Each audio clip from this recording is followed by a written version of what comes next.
The Demon King descended into the world of men. The monsters flooded the earth, slaughtering countless innocent victims. In fear of the end of the world, mankind pleaded with the Lord of Heaven, and the great God promised to send to earth a brave man who will destroy the Demon King and save the world. The brave warrior was trained by the best masters of sword and magic, which allowed her to become invincible on the battlefield. She shoulder to shoulder with loyal warriors defended the human frontiers. She crushed the demons, giving humanity a chance for peaceful prosperity. The people cheered the hero's victory. Not a sound would escape her lips, and the helmet on her head would not reveal to anyone the true face of the liberator Debo, chosen by the great God. The maiden knight, who is destined to destroy all demons and protect all people, who would go on to be at peace singing the glorious exploits of the brave savior. However, the reality is that the brave Debota was despicably defeated by his own allies. Debota's death saddened the Lord of Heaven. Having gained the favor of the deity, the warrior got a chance for a new life. And not to say that happy is the second life of the former heroine, it is not enough that she did not find fame and fortune, so also has to steal the local castle, so as not to die of starvation. It is a little girl Diamond. She lives a second life. Her smile is very cute, but at the same time the girl does not understand where her promised happiness is not in stealing food. She curses the Lord of the Heavens because he is a crook. But then the girl notices some sound. She has a hunch that someone is coming from outside. The girl looks at the room ahead and thinks that behind the paintings there must be a safe with a crossbeam. The lord of these lands is a disgusting type. No wonder he has enemies to hide his treasure from. As she thought about it, the cold steel of a blade touched her neck, and a man-like figure appeared behind her, ordering her to remove her invisibility magic and reveal herself. The girl is a little shaken, because a normal person will not be able to recognize her magic. She thinks that since she has been discovered, she has no other choice but to strike first. She, with all her might, kicked between the legs of the man, and he saw a small child did not immediately recognize the danger. Who could have thought that innocent at first glance innocent girl, instead of screaming from fear, will be able to put up such a fierce resistance? The girl, content with herself, runs away. She doesn't know who the man is, but she doesn't want to fall into his hands at all. You never know what to expect from a stranger. The only thing the little girl notices is that the stranger didn't announce a general alarm. She can't understand it, but she will just remain grateful to him. The next morning, the girl could hardly wake up. She couldn't sleep for a long time because she had been worried all night that she would be chased. What was the Lord thinking when he allowed her to be reborn, that she was an orphan in her previous life, and that she was on her own in this one? The girl is called by the superintendent, and she asks Diamond to leave the room and follow her. She says that there is finally someone who wants to take her. Diamond can't believe she's going to be taken away. She's heard about this orphanage, that it was a rotten place where they bring cute kids to be sold to rich people's houses. She was going to run away when she got a little older. Who knew she'd be sold so soon? Finally, they reach. The girl sees some kind of silhouette. She looks and sees that the silhouette is slowly changing, as if flowing. Most likely, it is illusion magic, so that no one can use this person's face. The girl thought of that man's face last night. Diamond is sure it's the man who threatened her with a sword last night. She is told not to be afraid and that they will take good care of her. Diamond will pretend to follow him, and as soon as she gets the chance, she will run right away. The man takes the girl in his arms and is surprised that she is much lighter than she looks at first glance. The girl realizes she's too small to use mana properly, but she can try what she did yesterday if she needs to defend herself. The man asks that he heard her name Diamond at the orphanage. He wants to call her that too if she doesn't mind. The girl doesn't understand why he's trying so hard to be friendly. She won't fall for her silly smile. The man says he needs to erase all records of this child, to which the woman says he doesn't even have to worry. They don't release the names of the children they gave away. He says he takes her word for it and looks at her with a disparaging look because he knows that children are bought and sold as a commodity here. The prices for children here are quite high and not everyone can afford it. You have to have a huge capital to buy a child just like that.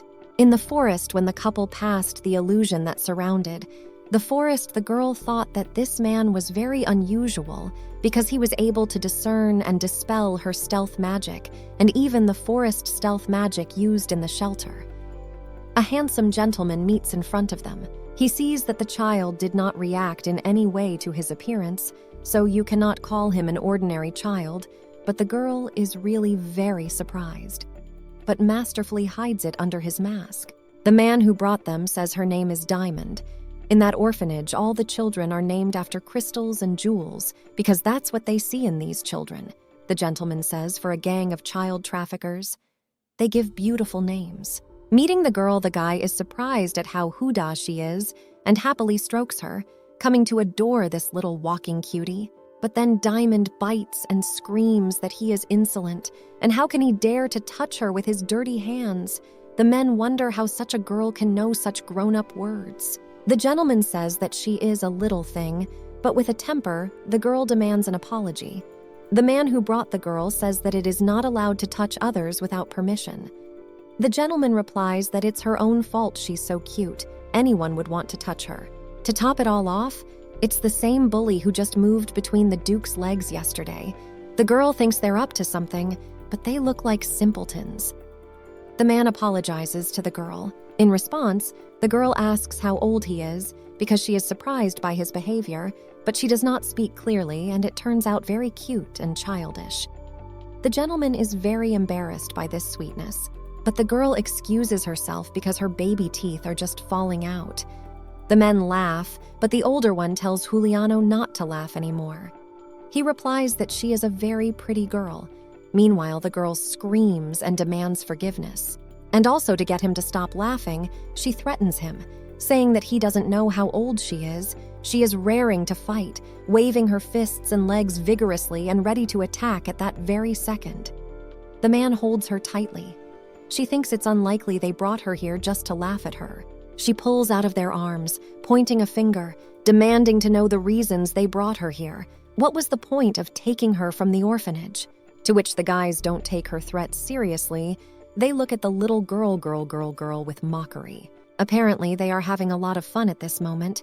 She realizes that the second life of the hero, who has lost all his dignity, is just beginning. The girl recalls that her first life was just terrible. Then she was also treated as if she was a piece of garbage. She was often chased by monsters because those lands were dangerous and times were appropriate. But one day, when she was suddenly attacked by monsters, the hero power was also suddenly awakened. You could ask if she had dealt with the enemies, to which she would reply that she had. But they killed all her friends before she even got the power. After that, she was assigned to the cardinal and forced to undergo infernal training for the sake of destroying the demon king. She trained day after day with the best masters in the world, frantically subjecting her body and mind to various tests her mentors could think of. And after defeating the demon king, she was killed by the cardinal, the man who raised her. So she swore to herself that in her next life she would use it to the fullest. Wherever she was and whatever she did, she would live the life she chose and never fall for anyone else's tricks. She firmly decided that she would not believe anyone else and would always think of herself first. Especially, she would not believe bears who pretend to be kind. She does not believe them. The men at this time all can't calm down, and Diamond yells angrily at them. Giuliano says the girl is very sweet and he can't calm down. Laughter bursts out of him on its own. The men introduce themselves. Giuliano she already recognized from their conversation, but the man that picked her up from the orphanage turns out to be Gapladius Ni. At this point, they looked like a real couple of gentlemen. Gapladius claims they are from the ducal family of Leocadia. The girl has never heard of them, but Giuliano says there is no one in the empire who does not know of them. He says they were revered as the country's strongest shield, and at the same time they were a sharp sword that ruthlessly eliminated all threats to the empire on the front lines. In this lineage were very many mages, strong swordsmen and healers who fought against monsters as well as all other enemies of the kingdom. Protecting the empire from all possible threats, this clan was so brave that they were not afraid to go even against the emperor. If need be, of course, they were truly brave and strong. and their hands were always ready to protect the citizens of the empire. They even overthrew a bad emperor when needed. The girl asks what such people forgot in the backwoods village. In a god-forsaken place, she still can't understand how this explains the reason why she was taken away from the orphanage. Gapladius strokes the girl and says that the reason is very simple. Because that time she sneaked into the castle to steal food and covered herself with magic, he realized that she is a very gifted child who has no place disappearing somewhere in a rotten orphanage. She needs special care and training to get her strength going in the right direction. They say she looks more than 5, but she is very bright and talented. Besides, she is endowed with powerful magic and cannot waste her abilities. Gapladius is interested in how the girl used invisibility in the castle. It is unlikely that the orphanage will teach such a thing. The girl replies that she just saw it and repeated it, though she actually learned it on the battlefield, so she won't tell anyone. Giuliano is shocked. Does this girl want to say that she mastered such a high level of magic on her own? He thinks she is a genius. Gapladius thinks Giuliano is right, and it's rare to meet people like that, let alone preschoolers. He calls for Diamond to go with them. He says someone like her would fit in perfectly in their domain. The girl is very much confused by the words of the men. She asks what will happen if she does not go. Will she be killed? To which Giuliano is frightened and says, "Of course not. No one would do such a thing." The girl still doesn't believe it. She says that they only need her power to strengthen their empire and their own profit. But Gapladius tries to reassure the girl and says that under no circumstances will anyone kill her or harm her. His quiet and measured speech did not hint at hostility.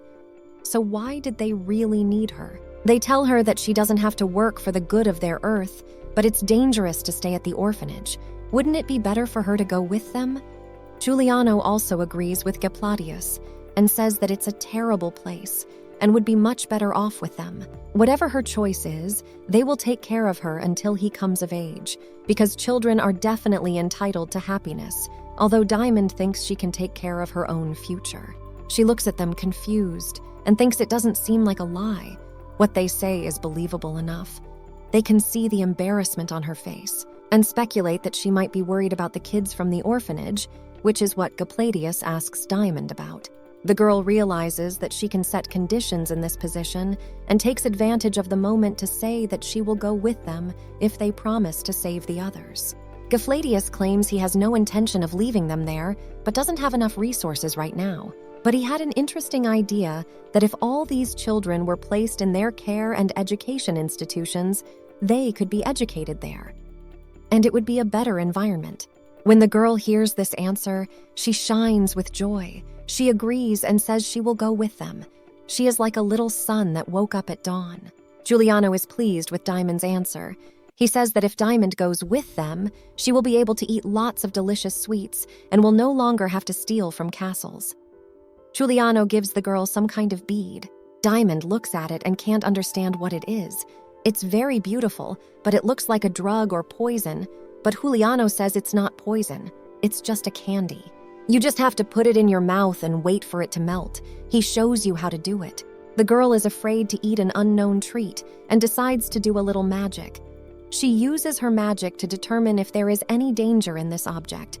On a magical level around her appears a green aura that tries to analyze the object, but the aura found nothing. The girl is eating the candy with a very cute expression on her face, and Giuliano is looking at it all, excited, and trying to find out if she likes the taste of the candy.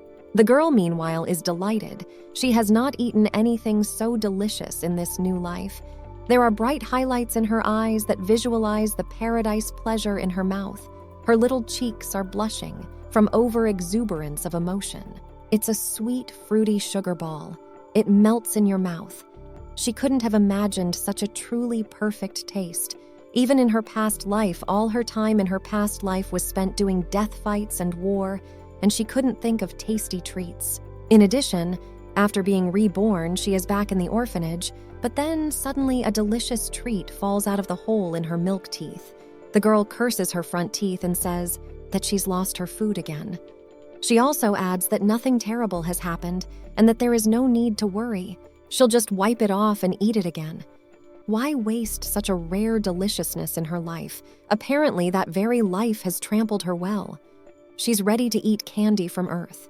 Juliano tries to calm the girl and says that if she does not touch the fallen candy, he will give her 2 more. The girl becomes uncomfortable because she realizes that these aristocrats with their notions and nobility are far from her manners. She thinks they are addressing her as a child, even though in her past life she only lived to be 18 years old.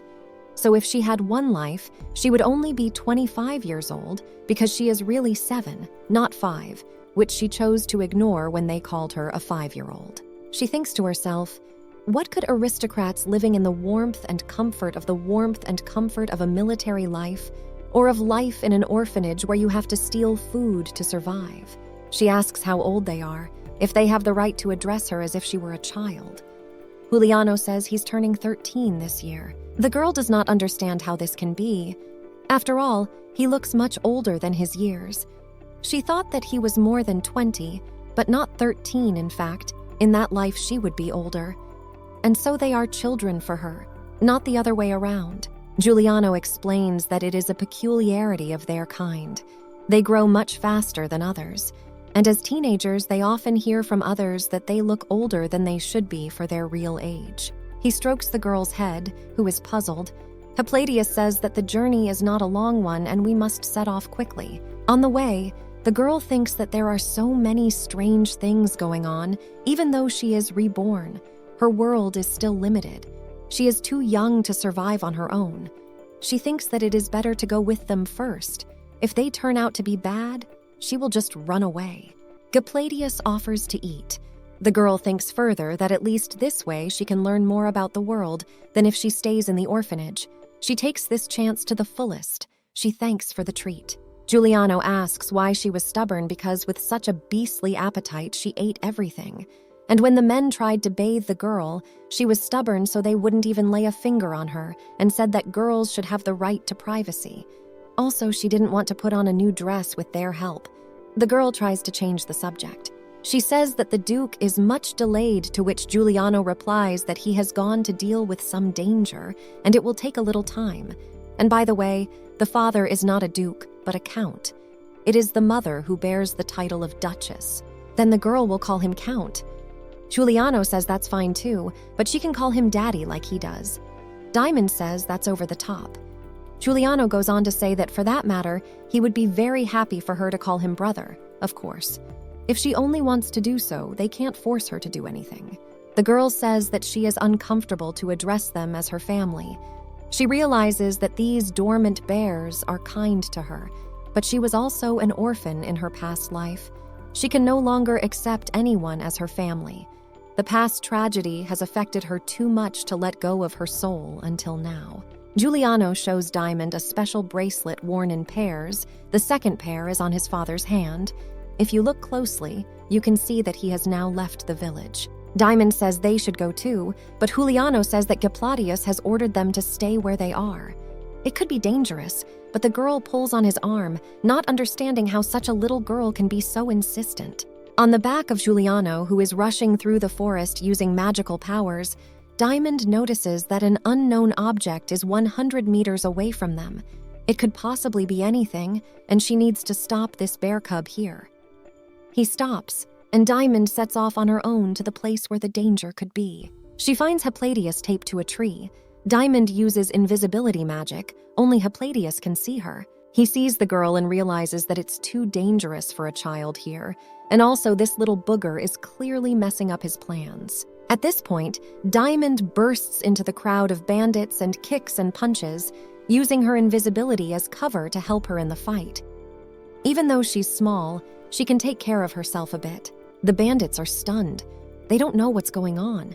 They think that someone has attacked them from the bushes and is hiding. They tell the coward to show himself. The girl easily dodges all their attacks as long as they don't see her. She is safe, and her small stature gives her an advantage. She remembers being trained in the art of combat and tells them that there are a few weaknesses. It could be eyeballs or something worse, below the belt. The villains scream that they're being attacked by a phantom. They can't resist Diamond's blows. At this time, Gappladius sour mien, watching everything that was happening, he had not seen such a style of fighting, and just did not expect that the girl can beat 3 grown men, although so weak. But still, the villains were defeated by a small animal, and Giuliano buried their unconscious bodies in the ground so they couldn't do any mischief and cool down a bit after the fight. Diamond asks the Count if he is all right. She is very worried about him, while Giuliano finishes his work. The Count says he's fine and he was just pretending to be seriously hurt, and he's glad Diamond wasn't hurt. Giuliano doesn't understand. Should they have acted so straightforwardly? They got the poison as planned. It could have been much simpler, to which Gappladius says that he ordered them to wait. But for some reason they stuck their necks out for him, to which Giuliano replies that they were worried about the Count and wanted to help him. Diamond asks the Count why he pretended to be badly wounded, to which the Count replies that he had to get something. He shows the deadly poison for which he tried so hard to pretend to be wounded. He warns that not even a drop of this poison should get on anyone's skin, because it is deadly. Giuliano asks if these men are from the Urali family, to which Gappladius replies that they often use poison, so one must be especially vigilant with them because some poisons cannot be neutralized even by divine power, so he pretended to be defeated without waiting to be poisoned. Giuliano has heard that the families are feuding with each other. They still don't understand why the Count personally went after the poison. But these guys are also impatient since the 3 of them decided to attack their father. But the father says they had no choice. The receiver's place depended on it. Diamond tries to find out what kind of receiver they are talking about, but fatigue takes its toll and she becomes drowsy. The group notices this, and Gappladius understandably says that using a lot of mana makes the whole body tired, and that children sleep a lot. He says that mana should be used before it strengthens the body. Even though she was lucky enough to be born with magical abilities, she is still too young and small. Good dreams tonight, Diamond. She fell asleep on Giuliano's shoulders. Her face expressed a worldly calmness, and her pink outfit suited her very much. She had a short dream. In her dream, memories from her past life came to her. The day the monsters attacked them and her powers awakened in her, she cried. She is greatly gripped by sadness. Even with the sword of heroes in her hands, she couldn't save anyone. She was completely alone. But then, the girl wakes up. Giuliano is sitting beside her. He says that they have almost arrived to the lands of Hoppo, and now they will stop at the permanent yard. The girl does not like that he has decided to put on her shoes without her permission. Gappladius says this is the closest neighborhood to the Duchy of Leocadia. We'll get a good night's rest tonight. In the morning, we'll be on our way again. Diamond doesn't understand why she's suddenly dreaming about the past.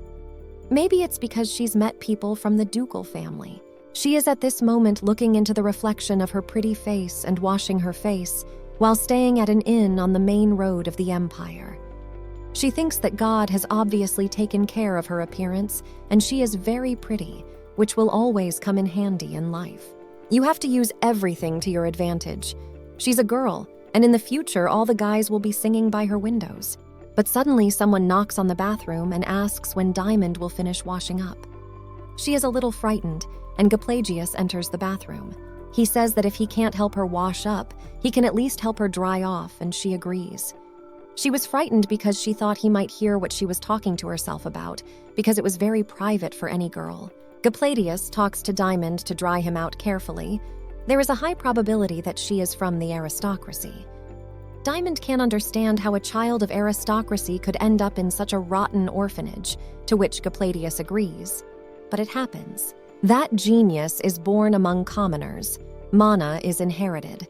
Many aristocrats of the empire are endowed with mana because their ancestors possessing gifted powers became faster and stronger than others and were able to break through to the top of the hierarchical ladder. At least one of Diamond's 3 parents could be of noble descent.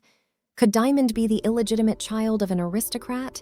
But she doesn't need titles, she's already been dumped anyway. But Gappladius tells her this because other districts, unlike theirs, consider having a title important. She can use his name if there are any difficulties. Gappladius finishes caring for the girl and shows her her hair. The girl realizes that in her previous life and certainly after rebirth, no one has ever brushed her hair. This is the first time this has happened to her. She thanks Gapladius, which makes him smile very much to himself, standing nearby. The story shifts to a room where a girl is sitting next to a bear cub. Juliano says that Diamond looks beautiful next to the cute bear. Together, they look as if they were made for each other and can be photographed and framed to cheer themselves up every day. He didn't go to all that trouble to buy it for nothing. Diamond says she lost because the bear gave her the bear. Paradox upon paradox. Moments earlier, Diamond had been reluctant to accept such a gift, but Juliano had claimed that he had worked very hard to purchase it. It was a unique item from the lands of Hapo and was non-returnable. She doesn't understand how this teddy bear can be a unique product. Juliano reveals that the bear has some special features. It is an unusual teddy bear, even though it seems ordinary. But if you drive the secret code on the teddy bear's paw, inside the toy will open a magical space where you can put things, she asks. Is it really something bags? Juliano agrees and says that her father wants to make her happy, and so he asks her to accept the gift at least once. It is very important for them to take care of Diamondi. She must be happy because all children need simple care. Giuliano talked about everything in the world until the girl fell asleep. He talked a lot about the Leocadia family. The Duchy of Leocadia is located in the very north of the continent, where habitable lands border impassable cliffs. The girl asks how they can live there, if these rocks are obviously inhabited by hordes of dangerous monsters. Isn't it dangerous to build a castle or just live there? In fact, it's safest there, Giuliano says, that Earth is blessed by the Lord of Heaven. During the creation of the world, the Lord of Heaven created monsters that devoured evil to keep the balance. With the passage of time, human vices grew. Monsters also became more numerous, and evil became more and more powerful. Therefore, the Lord took the form of a man descended to the earth and extended her helping hands to people. The blessing of the land near the house rocks was a blessing that protected the area. The girl recalls that she was told only that she had to defeat the demon king, but no one told her about the history of the world. Apparently, Cardinal Maggiore thought she would be easier to control if she knew less about the world around her. Giuliano says that the most important thing for people was the prediction of the Lord of Heaven. It said that when the vices of people become too strong and the king of demons will step on the earth, a hero will appear and stop him. And the hero took the sacred sword in his hands, with the help of the power of light, really defeated the terrible and treacherous king of demons. The Lithics say that 17 years ago, the hero slew the demon king with his sword. His great feat was the salvation of the entire human race, and every child who hears these tales before bed knows about it. Diamond wakes up and thinks in shock. It turns out she was reborn 10 years after Debit died. She's scared because she thought she was in another world. She can't just turn a blind eye. That it's been 10 years, enough time for everything she knows to change. She's heard that magic speeds up technology. Giuliano doesn't understand why the girl didn't get up from that one, but Todd tries to calm him down by saying it's okay. She's just thinking. She wants to know more about the glorious hero who defeated a terrible century-old evil. She tries not to show with her pretty face that she is very interested. It's very difficult, though, and if Giuliano were older, he'd realize that she knows more than she's letting on. The boy replies that he knows little about the hero Debota. Although this story is very interesting and popular, almost nothing is known about that hero. Even those who fought with Debota shoulder to shoulder could not say with certainty what kind of person it was. The fact that Debota could not speak, and a mute person is not able to leave behind any words. The little girl remembers that she was not mute, and it is the wily and cunning Cardinal Maggiore who ordered her to be silent. Giuliano, seeing the girl's frustrations, try to calm her down, and says he can tell a different and more exciting story, and the girl agrees even to that, because any information can become necessary in this world. But at the same moment, he puts the girl to bed and says he'll continue tomorrow. He's screwed and takes off right away. What a child he is. They continue their journey in the carriage. Giuliano asks if Diamond slept badly, but she assures him that she slept very soundly. She just wanted to sleep, even if she had slept well. She is probably just a child and sleeps a lot. In fact, the girl slept badly because of nightmares that did not leave her all night long. As soon as she heard the name Debo, she was flooded with memories of her past life. As soon as her powers awakened, she was taken away by Cardinal Maggiore. She was just a little child who truly believed every word he said. Using her friends as a pretext, he forced her to train, because the strength of a hero is sacred.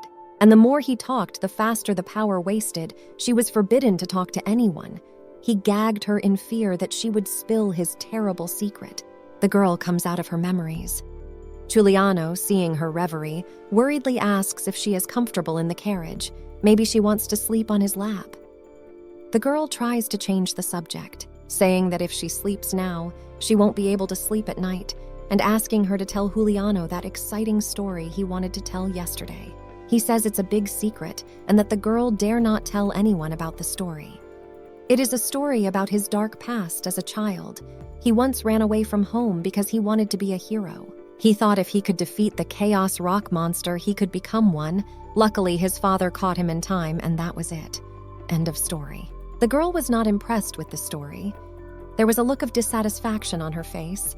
She realizes that the life of a brave man is not as admirable as everyone thinks, although at that age, children often like the idea of heroism.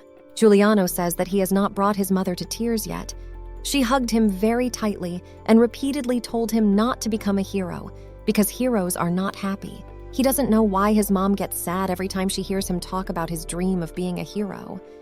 Diamond thinks maybe she knew about her past life and her destiny, and that's why she reacted to her son's dream. She asks Giuliano if she can find out the Duchess's name, because if the Duchess knew Debotta, and if she knows what Debotta's life was like, perhaps she can gain a trusted ally. She is no longer a hero now, so she firmly decides that she will live this life for herself. She doesn't want to be someone's plaything. She desires simple human pursuits. But before that, she must finish the job not started. The cardinal who killed her, and in a previous life and killed many more innocent people for his own gain, must die, preferably in agony, like those he killed in torture cellars. Giuliano says that Mother is the head of the Leocadia family, and her name is Duchess Arcadia Abdelisa, and she is proficient with a two-handed sword, and her enemies fear her. She was the kind of fighting girl who knew how to stand up for herself and her family, and the rest, Diamond would be able to find out when he met her. Unfortunately, this is the first time Diamond has heard the name. Giuliano picks up the little girl and says that she is like fluff and very sweet. She didn't expect it, and quietly, oops, she's worried that she might not like the Duchess, but Giuliano tries to calm her down and tell her not to worry because Mother is very good to others, and who could hate such a sweet little baby? In truth, Diamond is more worried about whether she'll take her side. But she smiles sweetly and gives Giuliano a nice look. But suddenly the carriage shakes, which should not be because the road is flat without obstacles. They wondered why they slowed down so abruptly. Hypatius calls out to them and asks if the kids are okay. He says that the third guard post has been attacked by monsters. Giuliano uses the spell of intelligence, which is to find out the situation of what is happening around. Diamond is surprised to see such magic. In her time, they had not yet invented such newfangled spells. She asks the Count, "Wasn't the lands of the duchy blessed by God? Why are the monsters still attacking?" He replies that the third guard post is outside the duchy. So the earth here has not been blessed. There may be whole groups of dangerous creatures living here, but there is no reason for the young lady to worry, because from all the dangers and monsters that they will meet on the way, Count will protect and will not give anyone an offense. His smile speaks for itself, and looking at him, Diamond is filled with confidence in protection. He removes the ring he gives the girl from her hands.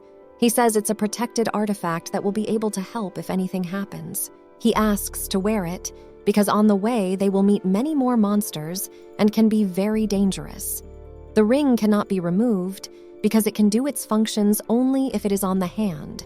The girl says that the ring is too big and it will not be able to hold on her finger. As she does so, Milo examines the trinket, but Hypatius replies that the ring adjusts to the finger of its wearer and asks her to try putting the ring on. The girl tries it and the ring starts to shine it, adjusts to her hand. She is sure it is a first-class artifact that is not easy to buy. She asks, why would they give her such expensive gifts? They not only feed her and clothe her, but they also gave her a ring, which is fine, but still, it's too valuable. She says they probably need her abilities very badly, and she's willing to repay everything with her work. But Hypatius says it's not true, and that the ring was given for nothing. At this time, Giuliano finally finds the monsters with his magical eye. He warns the team of their presence. He found about 50 rank 6 monsters and asks what they will do. Hypatius says that he will go to the 3rd defense post and scout the situation, and they will take their time to follow. He also strokes the girl and says that they will continue the conversation later. The girl asks Hypatius to take her with him if he will destroy the 6th rank monsters. But Hypatius tries to explain to the girl that he gave the ring in the first place so that she would learn to value herself.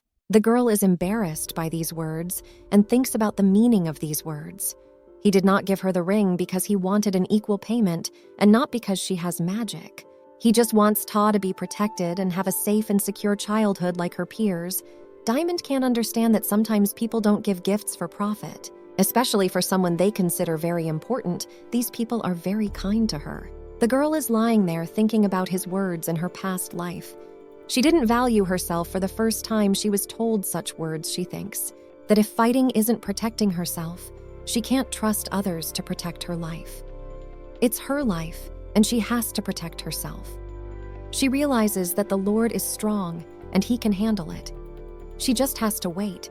But still, she's bored sitting around doing nothing seems harder. Suddenly, the carriage stopped, and the girl saw something she would rather not have seen. Her eyes became as if dead. It was an attack, no vibrations coming from the ground. That means it's a flying monster in its new body. It can't fight the flyers, and even if it could, it doesn't even have a sword. A horrible monster with white eyes and a smile that shows sharp eclat with its demonic hand is tearing down the walls of the carriage. She is rescued by Giuliano, who jumps out of the carriage with her and wonders if she is hurt. Giuliano uses invisibility magic to hide for a while from the harpies that are hunting them. They try not to make noise, but there is a possibility that the harpies can smell the children well because it is their favorite treat. Looks like the harpy saw them trying to escape. They need to get out of here before she sees them. But the harpy won't give up and summons his friends to find the escaped humans and tear them to shreds. The heroes realize there are too many of them and they can't escape. Diamond asks for a sword, but Giuliano can't do it because she's a small child. The harpy attacks. She grins terrifyingly at her friends, ready to tear them apart with her sharp teeth and fangs. It's a monster that can't be dealt with in one blow. They realize that they were shouting loudly during the argument, so they are discovered. But then a new hero appears on the horizon. She uses her sword and attacks the harpy from behind to protect the children. She slices the monster in two at an incredible speed with her blade-sharp sword, which our friends are shocked by. Her eyes look like a cat's. She meets a glance from the heroes. Meanwhile, their savior says she finally figured out how the child eaters could have appeared in this place. She's not happy with Giuliano, that he brought a small child to such a dangerous place because it's not safe here right now. Diamond recognizes this beautiful woman from his past life. Her name was Fox. She can't believe she survived. She thought everyone was killed. Who was close to the hero? Giuliano calls the woman mother and thanks her for saving him. The mother does not know what this child is doing in his arms. Giuliano introduces them and says it is Diamond, the child her father wanted to take away. She greets her mother and thanks her too, with genuine curiosity in her eyes, for saving her life. Diamond recalls that although they are old acquaintances, it's not easy to believe in rebirth. And if even by chance she would believe among the people associated with the hero Debota the good ones were not there, the Duchess narrowly looked at the child. Giuliano recalls that she is very sensitive to children at that age. He says they are going back to the castle. If mother is tired, she could go back with them. But she says she's fine and let them go back first. She needs to see if all the harpies are killed. Giuliano wanted to clarify about the situation that has arisen from Diamondi, but his mother asks him to leave it for later, because now she's got a more important case. Diamond thinks she's the one who screwed up. did something wrong, but Giuliano replies that everything is fine and his mother is that kind of person. She's not the kind of person who reacts coldly to a child's misbehavior, and the reason must be something else. At this time, the lady is talking to one of her warriors who tells about the victory over the flying harpies. She is not happy because she wanted to keep some harpies for experiments. Diamond thinks she is not at all different from the fox from the past. Is it possible that she is just uncomfortable being around children? The man who was the mistress smiles a lot and says they will protect them, he calls the little guest. The girl is very shy and Giuliano asks her to thank him for saving her. Diamond is a little skittish but still smilingly thankful for the rescue and does so with genuine cuteness. That belongs to her. The guy is very much smitten with the cuteness of the girl and gives her a nice hug, which she doesn't really agree with and tries to push the big guy away. Turns out his name is Miss Tant, and Giuliano asks me not to strangle little Diamond because she's still very weak. Ms. Tant apologizes and says that usually babies cry when they see him, and Diamond is very sweetly pleased because she reacted normally. Miss Tant asks to identify himself and call himself the Assistant Punitive Third Watch Post, and Diamond can call on him anytime if he needs help. Giuliano says that since their carriage was destroyed, it would be nice to lend them a horse to get to the castle. At this moment, the mistress, who had taken an interest in little Diamondy when she first saw her, looks at them. She sensed something she doesn't know what it is yet, but she will soon find out what it is. She is very much like the one she knew in the past. Events take us to the third watch post of the Duchy of Leocadia, where the lovely Diamond is drinking tea and enjoying the warmth and comfort. Giuliano says that it will be uncomfortable for a while, but you have to be patient because they will soon get a carriage. Diamond asks if the Count is okay. If anything happened to him, Mother would be very angry because in the kingdom are the most famous pair of lovebirds. Giuliano asks that Diamond not worry about Mother. Most likely, she has behaved rudely because of what happened in the past, while the guy strokes the girl's head. The girl can't calm down and asks him to tell her about the past. The guy says he's going to tell her a story, but it's not the story of the family, it's the story of their family. The girl listens attentively to Giuliano and prepares to learn the reason for the cold attitude of the mistress. Giuliano tells that their family consisted of 5 people, Mother the head of the family, and Father the Count before him goes. An older twin sister and a younger sister who went to heaven and was still very young. It's been 7 years now. If she were alive, she'd be a year or 2 older than you. That's why when Mother sees girls of that age always behave like that. And Diamond is about the same age, that's the whole reason. So she just needs a little time. Diamond says she's heard the agony of being a parent. Those who have lost a child have said that the pain of loss follows a person throughout their life, and the Duchess has had a very painful experience. Giuliano does not understand who could tell the little girl such terrible stories, but most likely it was in the orphanage where they do not treat children very well.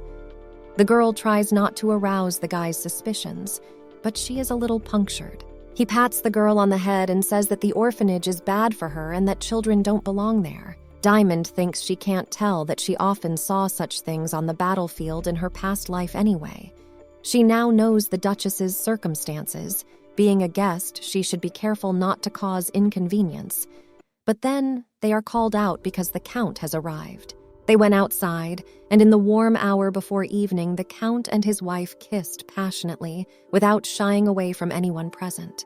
Diamond is a little shocked by what he sees, but Giuliano tries to explain that it's normal for his family, and the sooner Diamond gets used to it, the better. But then they notice the presence of the children, and the Count apologizes for leaving the children by themselves.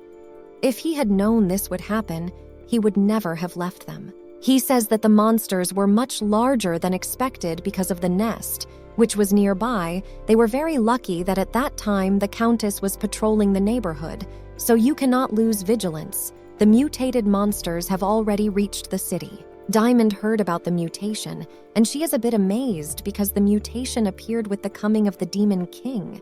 However, she personally destroyed the king 17 years ago. How can this be possible? The Count says that he has brought a new carriage to the castle. Now the county is clear of monsters, and it is time to continue on the road, for the road is safe for now. Meanwhile, the girl in her thoughts can't figure out if the Demon King's power hasn't been wiped clean. The Duchess turns to the girl and says she's glad to see her in one piece, and it's time for them to go back. She smiles sweetly, which is not at all like what Diamond saw when she first met her. The girl, seeing such a smile, lost her temper. She also blushes and can't hold back her emotions. She's like a little sunshine flashed in the moment. Giuliano sees all this and is happy that they are finally friends. Meanwhile, Diamond seems to blossom. Happiness is just a smile on the soul became very calm. Diamond felt so relieved. It's not just that she's glad to see an old acquaintance, but it could also be sympathy for the mistress who lost a child while she was away. Giuliano offers to take his hand, and Diamond gladly obeys him. They get into the carriage, and Father says that Marziana can't wait to meet our lovely guests, and that they will look around once more and follow them right away. At that time, the girl asks which Marziana the gentleman is talking about, to which Giuliano replies that he has an older twin sister called Marziana, and she's officially the successor to our Diamond family line.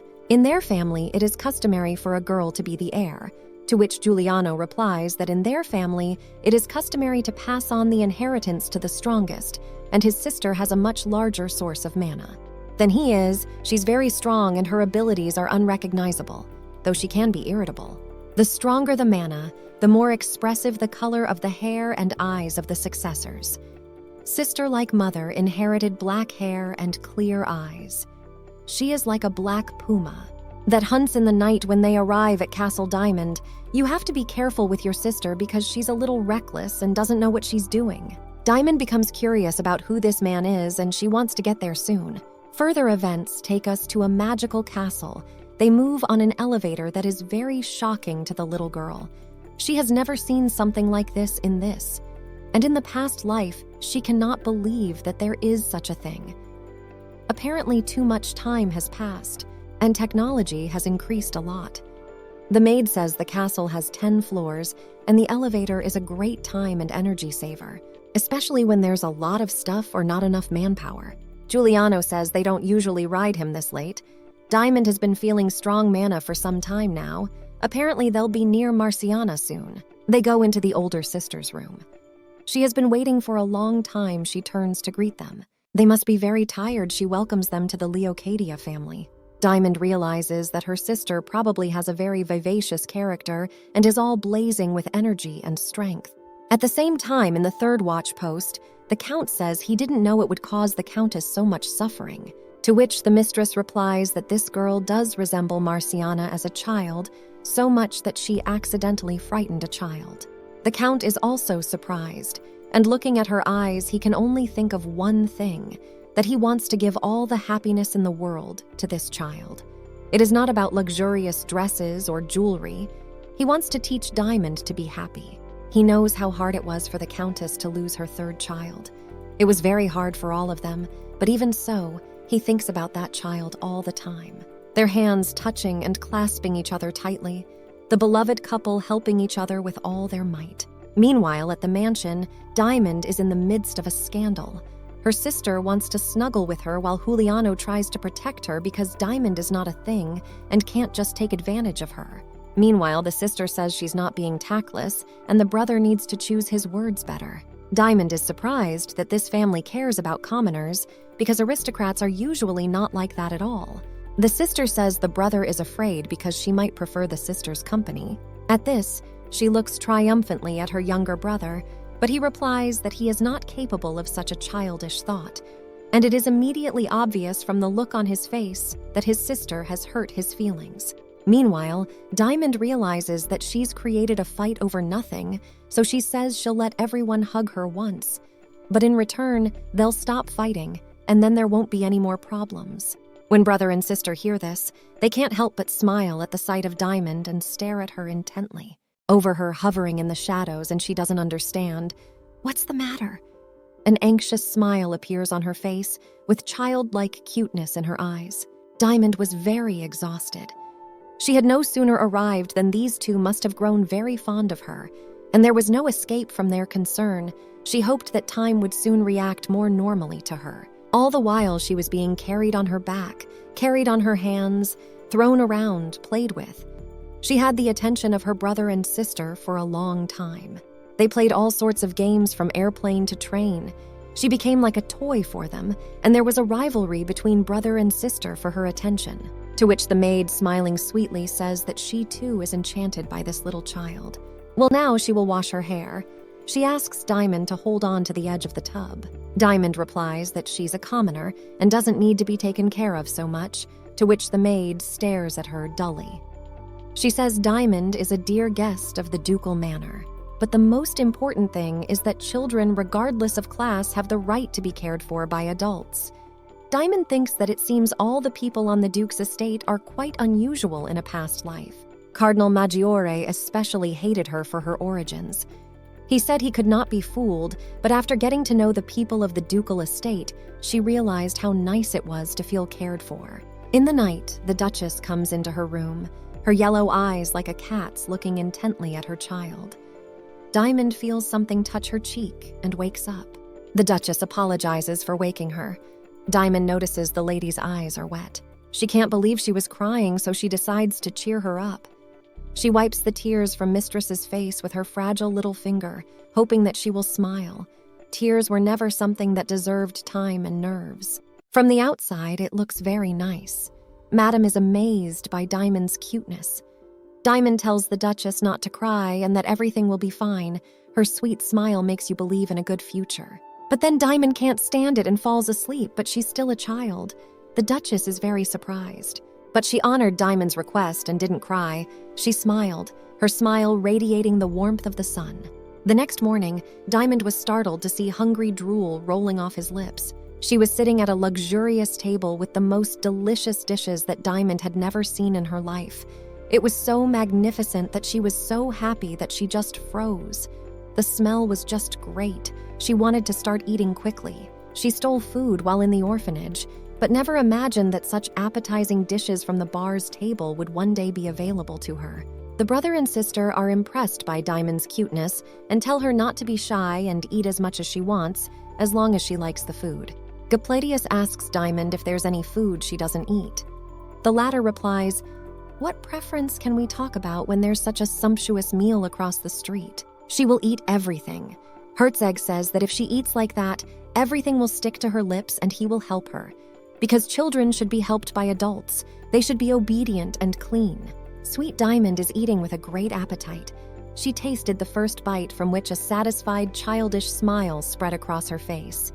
"Now I won't have to starve like I used to, and maybe she'll be much happier." Saw all this.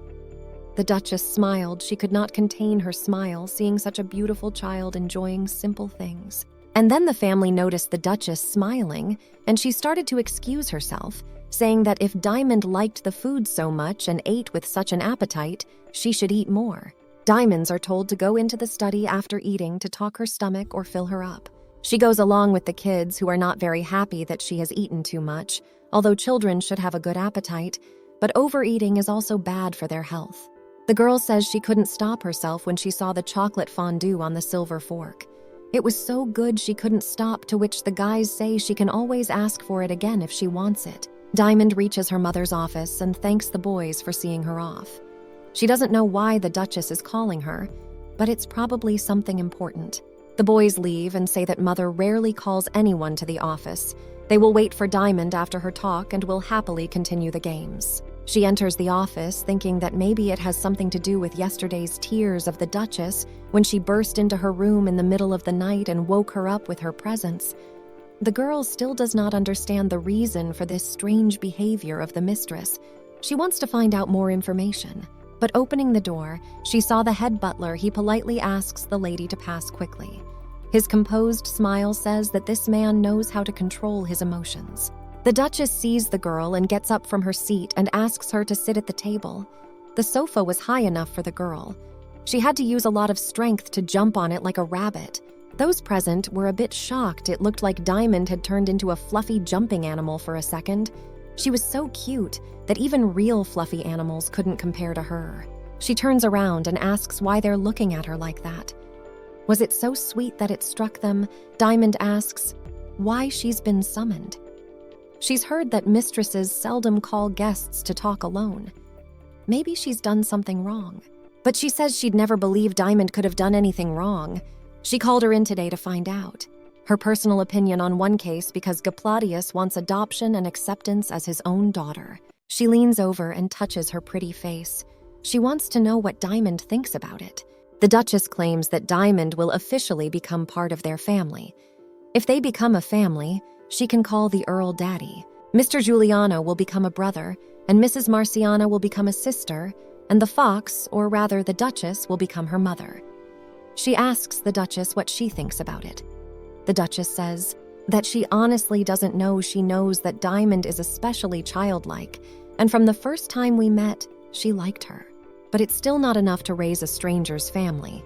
She heard that Giuliano told her about her daughter, and the Duchess is afraid she'll see to replace her deceased daughter with Diamond, so she's against it for Diamond's own sake. She needs to grow up in love and care, to which Diamond says it's okay.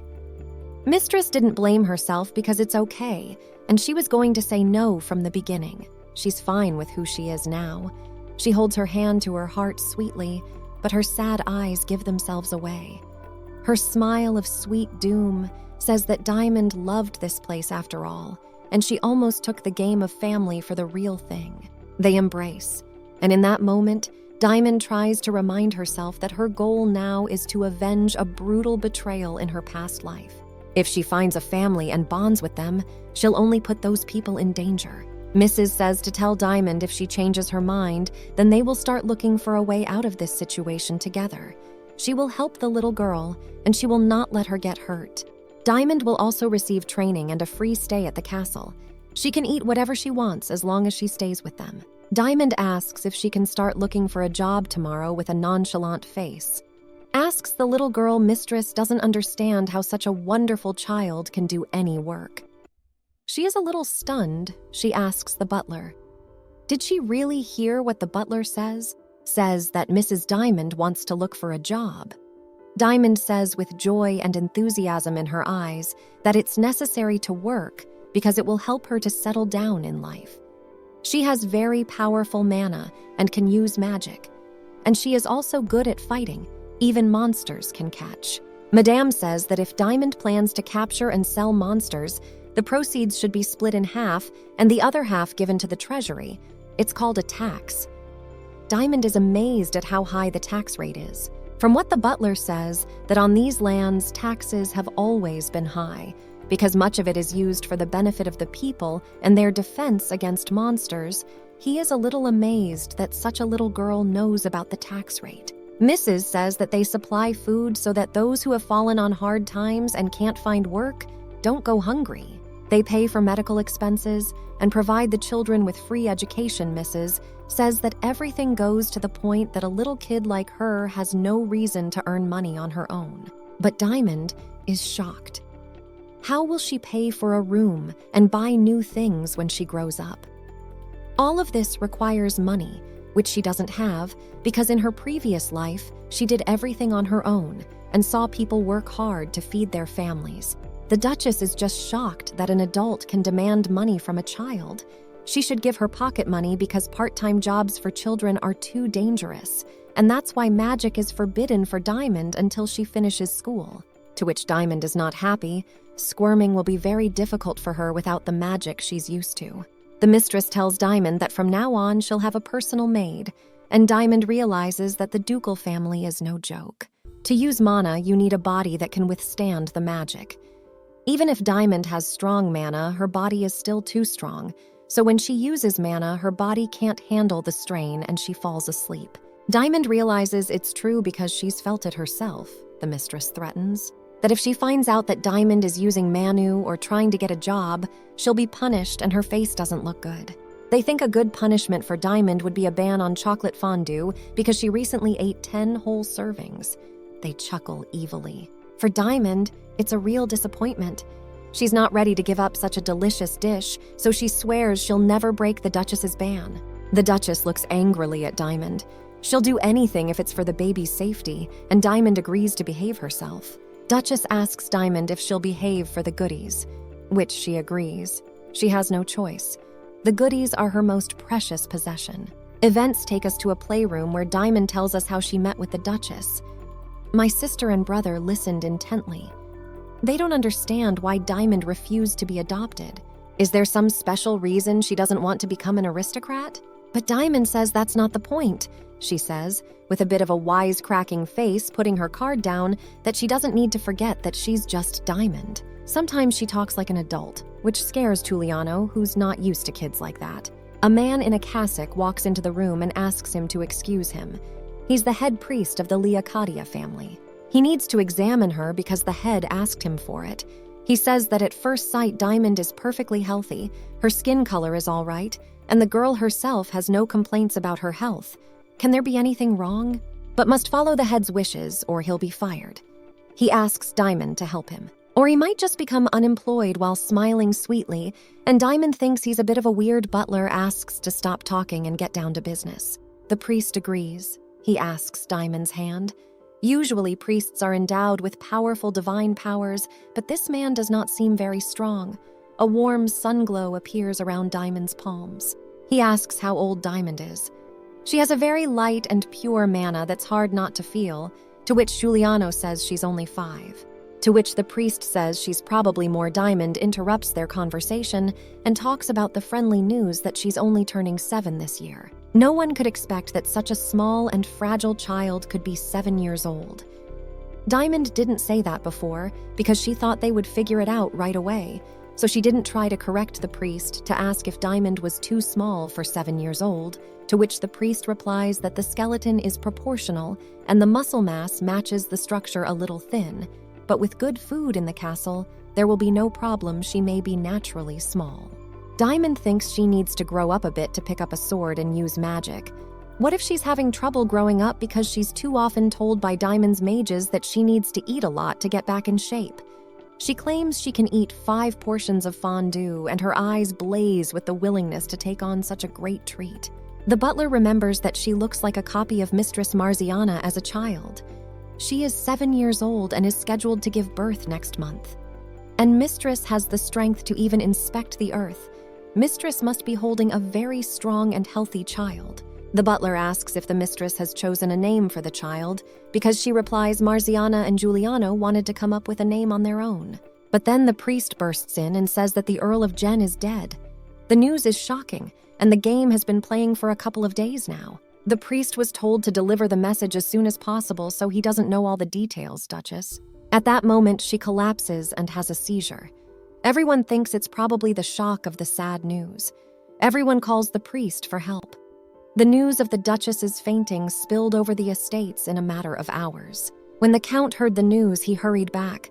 The news of his death was false, but it was too late.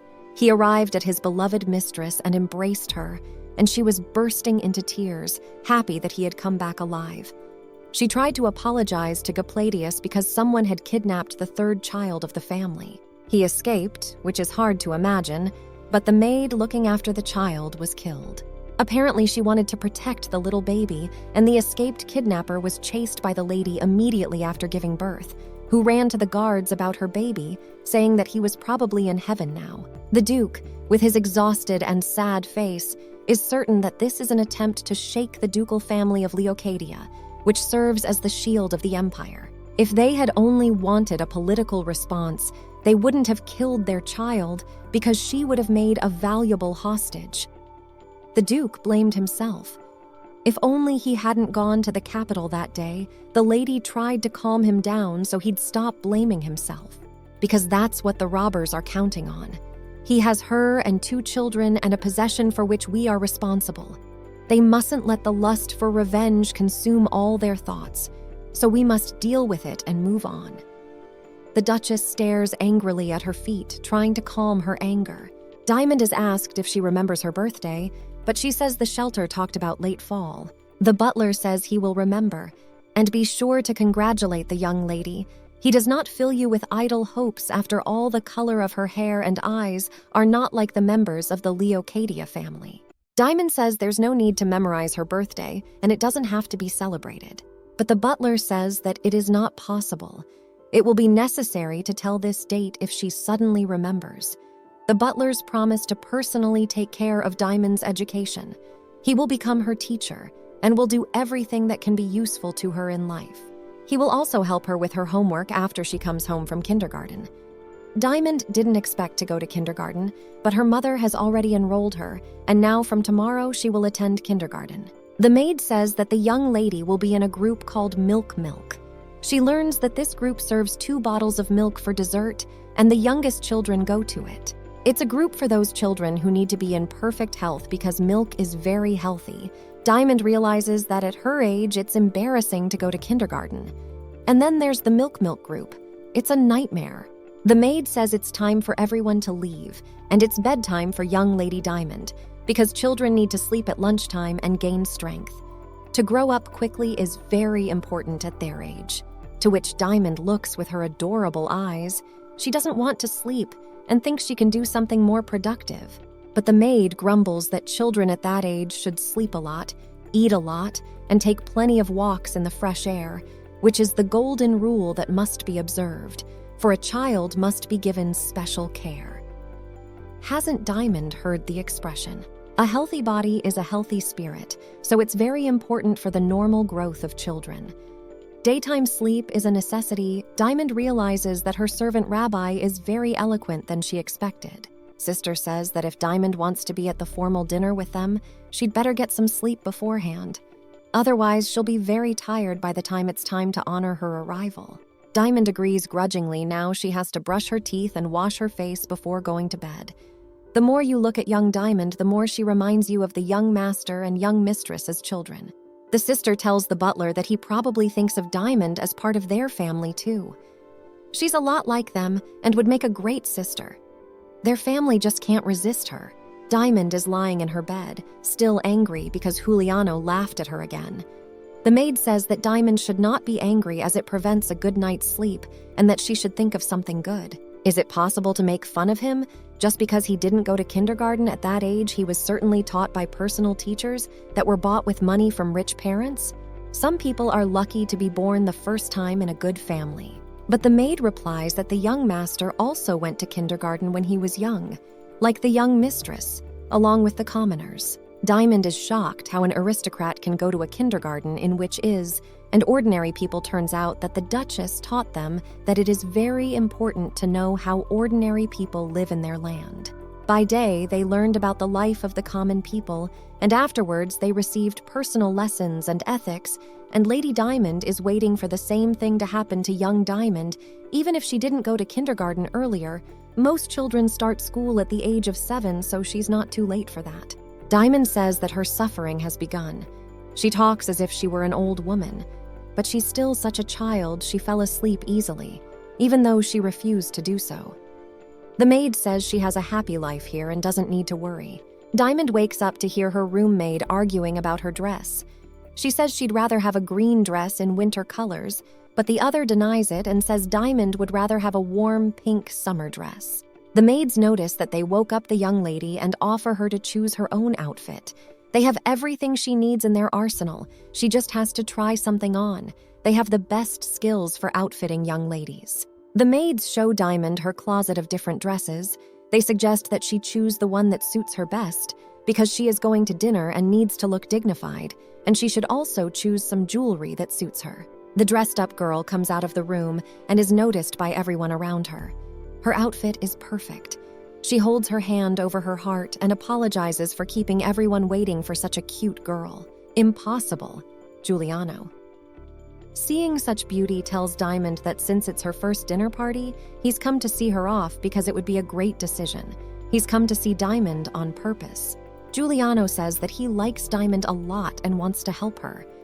Diamond involuntarily says that she likes him too, so the guy asks her to call him brother because he says, Mr. Giuliano.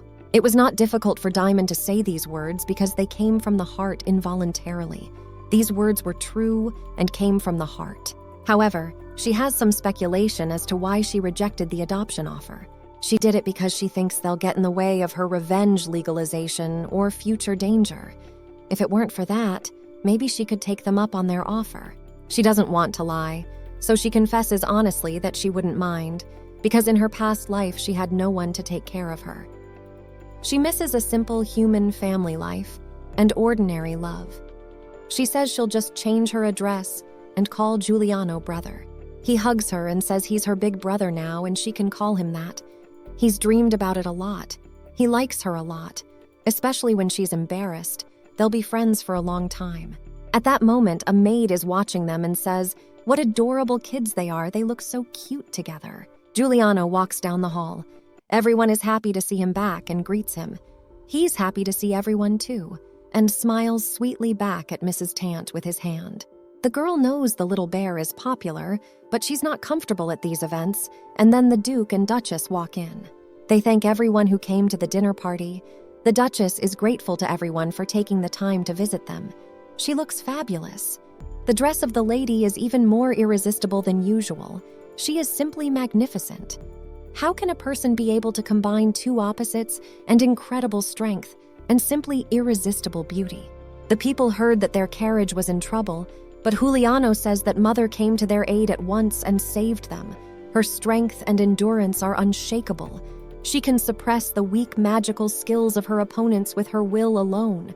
One must have very great strength to fight with her. She was simply irresistible in battle, having destroyed all flying harpies at the same time the air sister walks through the hall, all admiring her beauty and courage and the power that was passed down from her mother.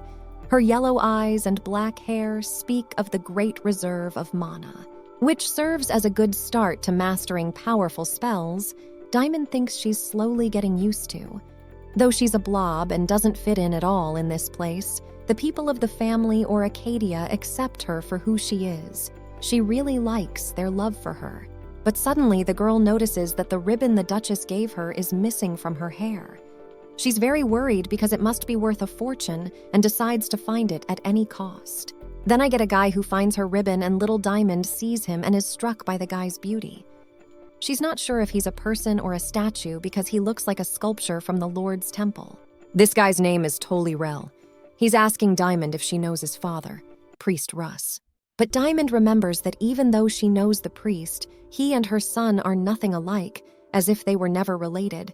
She thanks the guy for finding her jewelry and pledges to thank him at the first possible moment.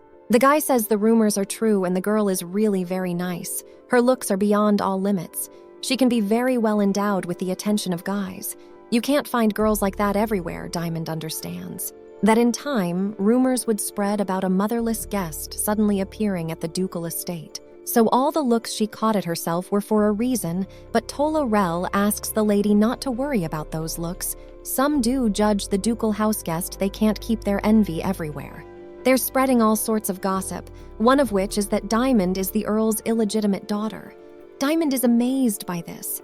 Yes, he went away and came back with her, but can it really mean something like that? The guy calms her down. They say rumors are rumors, and they can make the people they're talking about blush. So let Diamond keep her confidence and do what she wants to do, and let people continue to be jealous of her. It doesn't matter now. At that moment, they are interrupted by a brother and sister who apologize to Diamond that they were away for a long time. They had a lot of people to say hello to and guests to receive. The guy says it's time for him to go. He bows to Diamond, turns around and walks away with a very elegant smile. Diamond clearly likes him and says goodbye to him, saying they'll see each other later. Giuliano and his sister notice that Diamond has a soft spot for this guy, and they have a lot of questions they would like to ask her. She has to explain herself to them. She's too young for a relationship, and she needs to grow up first.